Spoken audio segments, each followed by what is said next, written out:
the Talmud teaches that each of us is to craft for ourselves a heart of many rooms. And each of the four chambers of my heart is holding a different emotion since the darkness of the first night of Hanukkah. In one chamber, I feel profound sorrow for those who were murdered, for their loved ones, for the Jewish community of Sydney, for Australia itself, for the Jewish people, and for this broken world. Before we light the candles tonight, I want to take a moment to remember the victims of the shooting attack on Bondi Beach. Edith Brutman, Boris Telleroyd, Peter Meager, a Russian couple, Boris and Sophia German, Marika Pogani, an 82-year-old grandmother, Tibor Weitzman, a father, grandfather, great-grandfather, Matilda, just 10. Reuven Morrison, Rabbi Yaakov Halevi Levitan, Chabad emissary who survived by his wife and 4 children. Dan Elyakam, who rushed to protect a little girl with his own body and died of his wounds. Rabbi Eli Schlanger, the assistant Chabad emissary, and Alex Klaitman, an 87-year-old Ukrainian Holocaust survivor. May their memories be for a blessing, and may God comfort their families among all the mourners of Zion and Jerusalem, and let us say, Amen. In another chamber of my heart, I feel profound anger, not only at the terrorists who committed this terrible act, but at those who refuse to acknowledge what's happening. Yes. Lest you confuse what I am about to say with disparagement, God forbid, of the religion of Islam or people who are of true Muslim faith. The words that I am about to read you are a quotation from Imam Tawhidi of the Global Imams Council. He declares the Bondi Beach terrorist attack is what globalizing the Intifada looks like. When hatred is normalized, when incitement is excused, when extremists are allowed to fester under the cover of politics, slogans, and cowardly silence, what begins as chants and threats inevitably ends in blood. Any individual or an ideology that targets Jews or that justifies violence against them or against our shared Abrahamic faith is not representing Islam, but desecrating it. Yes. Anti-Semitic terrorism has no legitimacy, no excuse, no shelter within authentic Islamic leadership.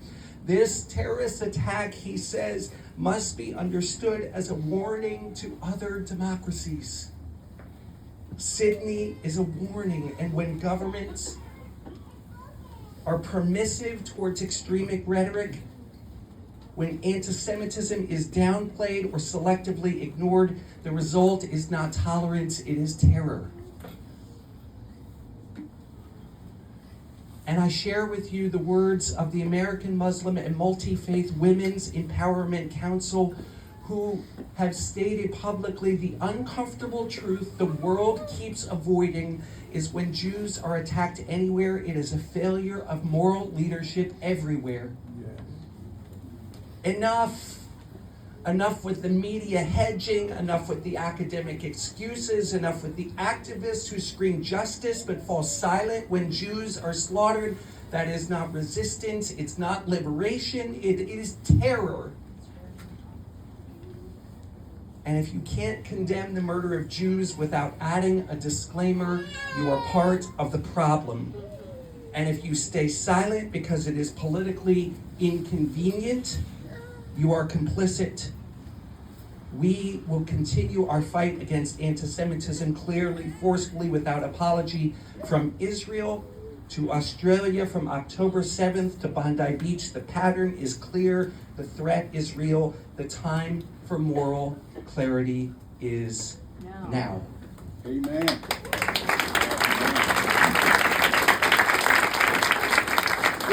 My teacher, Rabbi David Wolpe, and Ambassador Deborah Lipstadt wrote recently that last month there was a protest in front of a major synagogue in Manhattan, and among the protesters' chants was "Globalize the Intifada." which recalling that the Intifada was an extended campaign of suicide bombings most Jews interpret as meaning target Jews everywhere. But what makes them even more frightened was the cry that was echoed at that demonstration from the protesters, make them scared. This confirmed what both of us have long believed, that the attacks on Jews, including physical threats, social media campaigns, and most tragically the murders in Australia, are part of a purposeful campaign. These chance attacks and endorsements from public personalities are designed to make Jews think twice about gathering with other Jews, going to kosher restaurants, putting a mezuzah on the doorpost of their homes, of their apartments or dorm rooms, or even wearing a Jewish star around their necks. The pattern, friends, of attacks on Jewish holidays or holy days is not a coincidence. The attack on Bondi Beach was on the first day of Hanukkah. The attack in Manchester this year was on Yom Kippur. The attack on October 7th by Hamas was on Simchat Torah. The attack on the Tree of Life Synagogue was during Shabbat services. Why all of these attacks on these days? To desecrate holiness, to attack not just Jews, but to attack Judaism. Yes. Which brings me to the third chamber of my heart, and that is defiance. My colleague, Rabbi Jeffrey Solkin, wrote, despite the latkes and the jelly donuts, which I promise are coming soon, Hanukkah is not a sweet holiday. It is a holiday about resistance. The Maccabees rose up because the Seleucid Greeks regime sought to erase Judaism itself. Hanukkah was not a fight over whether Jews would be safe. It was a fight over whether Judaism itself would survive. And the miracle of Hanukkah is not only that the oil burned for 8 days, but that the Jewish soul did not shatter. Yes. Yes. It refused to disappear. In a week's time, our Christian brothers and sisters will celebrate the birth of Jesus. The Judaism that Jesus practiced when he was alive existed because the Maccabees refused 160 years before to surrender the Jewish soul. Yeah, that's right. Which leads to the final chamber of my heart, which is where I feel hope. I want to give public and overwhelming praise and thanks to God for Ahmed al-Ahmed, the 43-year-old Muslim father of two,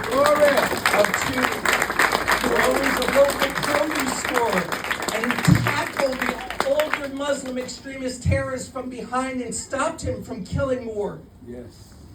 Like those who risked their lives to save Jews in the Holocaust, a group that included Muslims, then he qualifies as one of the righteous among the nations. Yes.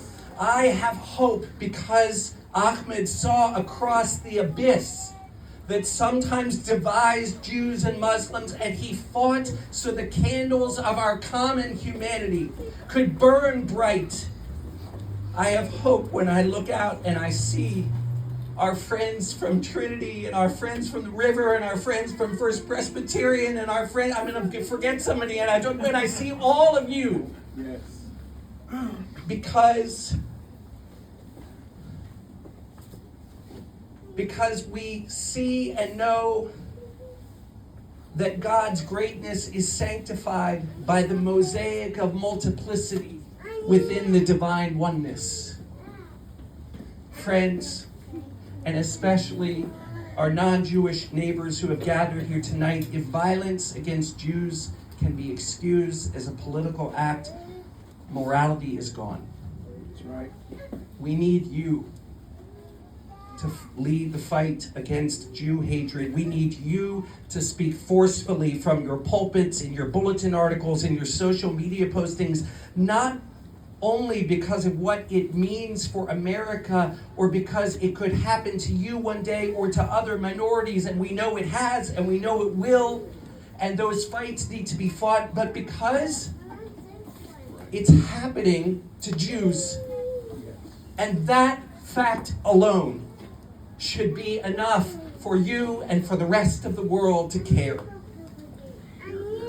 Your presence is testimony to God's greatness. It is, as Bishop Godby has said to me so many times, this is what Durham should look like. This is the best of Durham. It's the best of North Carolina. It's the best of America. It is the best of this world.